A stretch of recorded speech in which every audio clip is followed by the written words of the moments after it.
first one that we have up is Josie Lauman, and her brother was in the Rising Western Star show. Well, I had no idea Josie was around, so I'm really excited. Josie, how old are you? 9.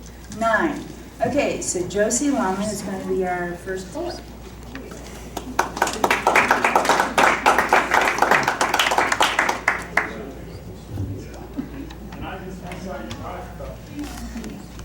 I'm going to do a poem by Sonny Hancock. I traded for this horse one time. He wouldn't win no beauty prize.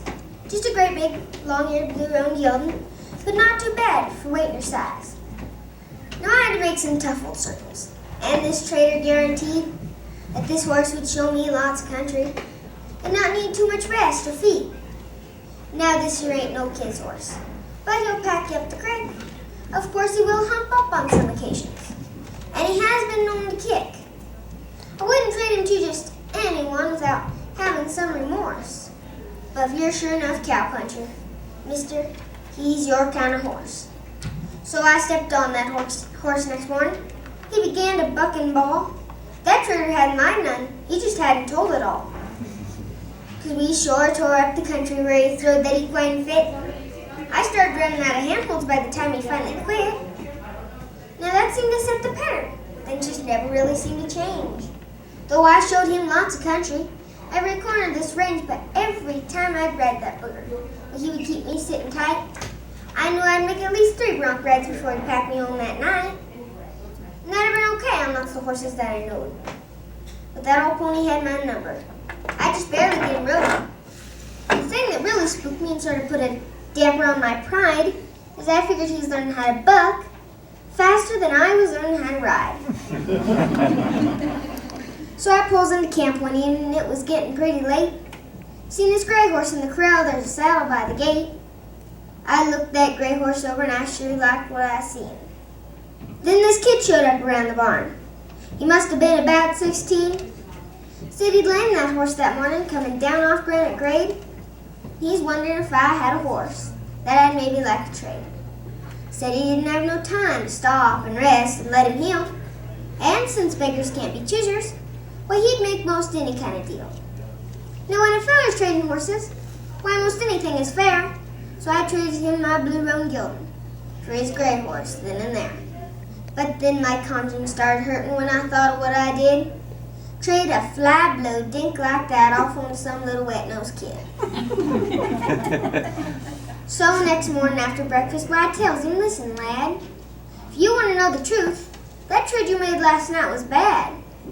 That old blue horse, he's a tough one, bad as anyone you'll see. He'll kick you, strike you, stampede. Oh, he's a sorry SOB. It's all I can do to ride him, and I'll tell it to you straight. I think you'll be awful lucky just to ride him past the gate. Now there's 2 or 3 old horses out there in the saddle bunch, and they don't got much going for them, but I kind of got a hunch that they'll probably get you where you're going if you just don't crowd enough. Damn, I hate to see you try to ride that blue roan bugger, son. He said, I told you there last night I'd make most any kind of trade, and I appreciate your telling. What a bad mistake I made. But my old daddy always told me when you're trading, that no matter how you feel, even if you take a whipping, that a deal is still a deal. Now that horse you say has lots of travel, and is not too bad for speed, well, sir, I'm kind of in a tight, and that's exactly what I need. I traded for him fair and square, and damn his blue run hide, when I pull out of here this morning, that's the horse I'm gonna ride. Well, I watched him cinch his saddle up, and he pulled his hat way down. He stepped up in that rigging like he's headed straight for town. Stuck both spurs up in the shoulders, got the blue roan hair a-flying. He tipped his head straight back and screamed just like a hungry mountain lion. Now I've known lots of stories about the bucking horse ballet. Heard of poetry in motion. The ride I saw that day, plumb complete, defied description. Though I still can see it plain like it had happened in slow motion. It was branded on my brain. I don't suppose I could explain it to you even if I tried, but all I can say is by the saints that kid could ride. He sat there plumb relaxed, like he was laying home in bed, and every jump that pony made, that kid was half a jump ahead. And when it was over, I decided I could learn a few things still, and I said, So then I told him apologize, I misjudged your riding skill. He just said, "Shucks, that's okay, mister," as he started on his way. "But if you think this horse can back, don't put your saddle on that gray."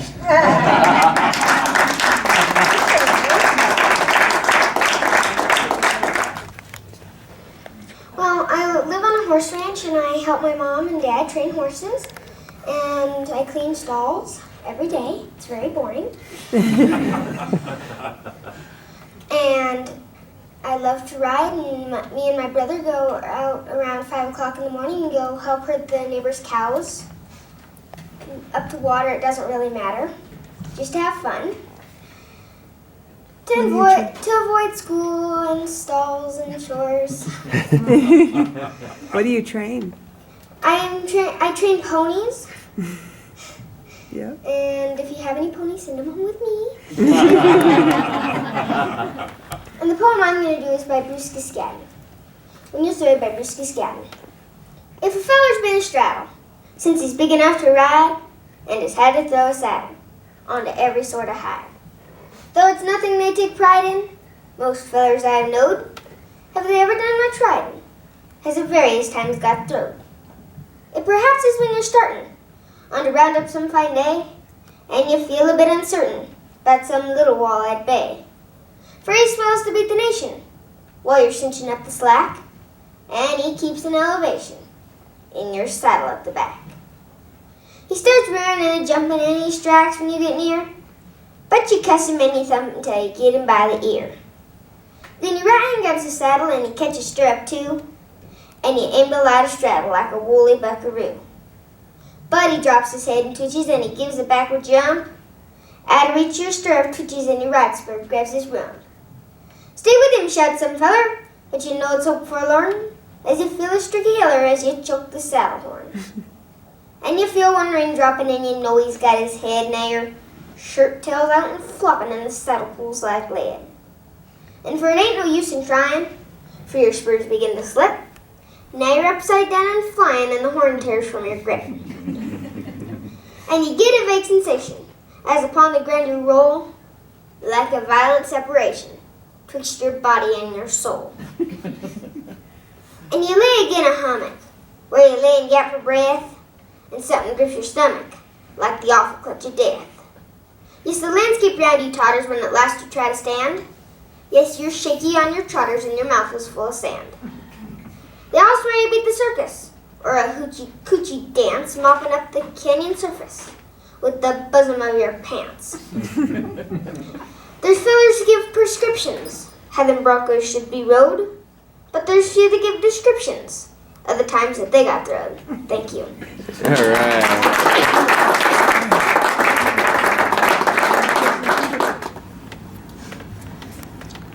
I never got to know William Henry Ogilvy and never seen him in person, but I like his poems and I'd like to do one called The Pearl of the Mall.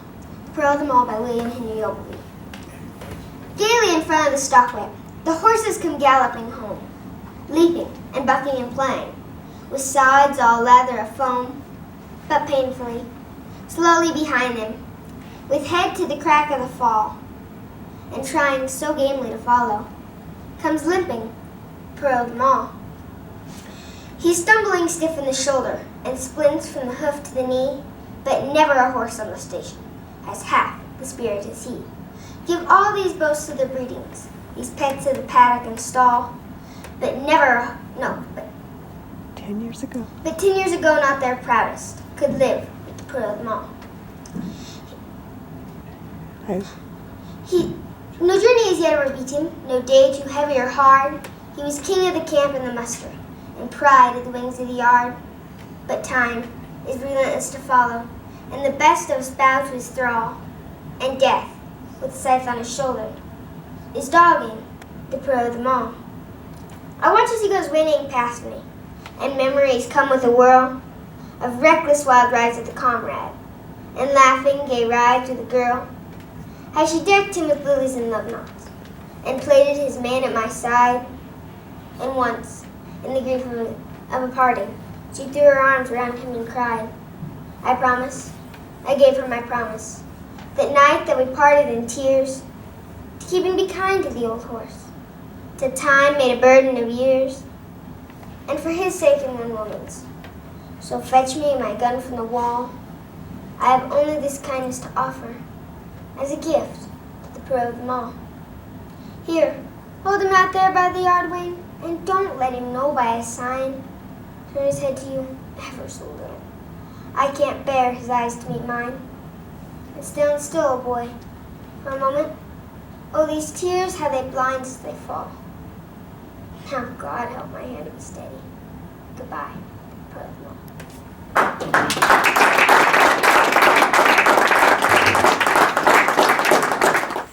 I started learning it yesterday. My brother does it, so that's how I know most of my poems. Or actually, all my poems. It's one by Pat Richardson. He was all propped up on pillows. You could tell he was in pain, because there were hoses hooked to bottles, dripping slowly in his veins.